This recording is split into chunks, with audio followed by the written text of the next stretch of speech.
Olá, sétimo ano! Chegamos ao módulo 21, Aventuras Reais, o relato de viagem. Nós vamos falar um pouquinho sobre a finalidade do relato de viagem e também as características que têm a ver com a narrativa de aventura. Isso mesmo, nós vamos fazer algumas comparações e, lógico, ao término nós faremos uma produção de um relato de viagem. Então, fique de olho nas características do gênero que nós voltamos a trabalhar. Os relatos de viagem, eles revelam algumas experiências reais dos seus autores. Elas também têm algumas semelhanças com as narrativas de aventura e a linguagem não é assim tão formal. O relato de viagem tem algumas semelhanças em relação às narrativas de aventura, porque são histórias bem movimentadas, elas têm mistérios, surpresas, perigos, e não necessariamente você precisa ter um relato de viagem tão complexo para chamar atenção, mas sim é a maneira com que se conta que chama a atenção. Esse gênero é bem antigo e, por se tratar de uma viagem, se associa a questão de dar uma ideia de aventura à viagem. Por isso chama tanta a atenção e a curiosidade. Na página 102, nós temos aqui a introdução do módulo 21 e nós já temos várias imagens, aventuras reais, o relato de viagem. Viajar, conhecer aquilo que é o desconhecido, ter aventuras, conhecer pessoas, culturas, isso há muito tempo as pessoas têm curiosidade, não é de hoje. Por isso esse gênero também é bastante antigo. Você tem que poderia virar um belo relato de viagem aqui, uma pessoa um mochileiro em Machu Picchu, no Peru, uma mulher escalando uma montanha na Ásia, um casal de idosos fazendo trilha, mas nós também temos aqui uma família se preparando para viajar. Todas essas imagens favorecem e é possível você construir um belo relato de viagem. Não necessariamente num país fora ou num lugar totalmente curioso e diferenciado, mas o que importa é a maneira com que essa experiência é relatada.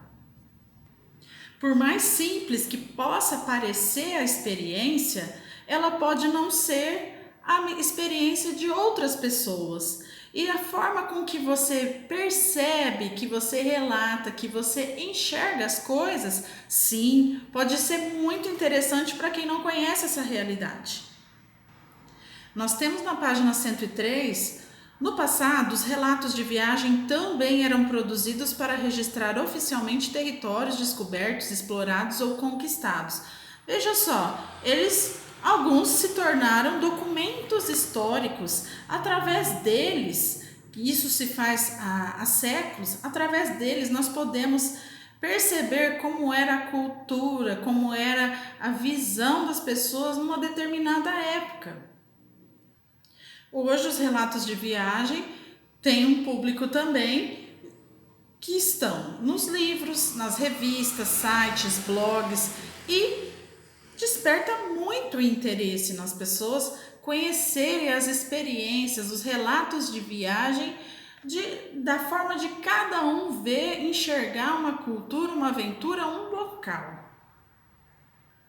Eu te convido a explorar esses textos que estão sendo sugeridos aqui no módulo, alguns relatos de viagem, que você também possa procurar por outras fontes e já comece a perceber as características desse gênero, porque sim, depois você fará o seu relato de viagem. E que características deve ter? Olha lá na sua página 104.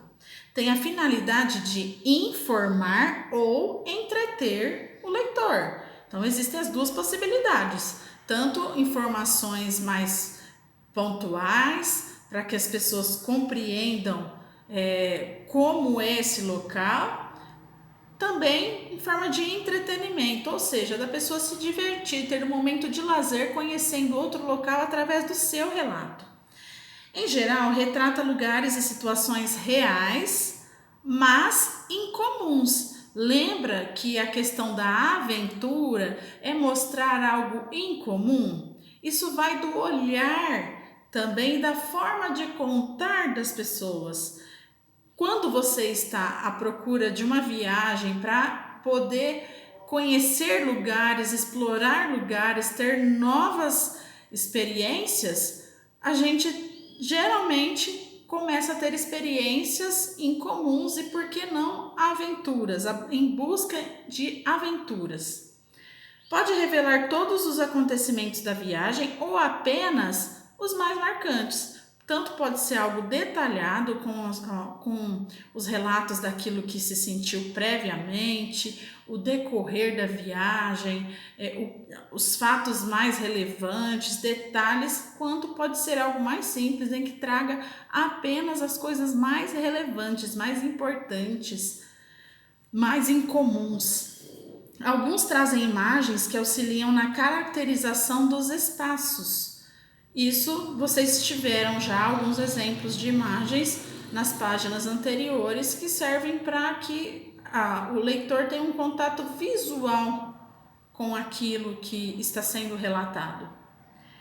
É escrito em primeira pessoa e apresenta geralmente verbos no passado, porque se é um relato de uma viagem, a mesma já aconteceu. Então, por isso que os verbos estão no passado e em primeira pessoa. É quem participou dessa viagem que está contando como ela aconteceu.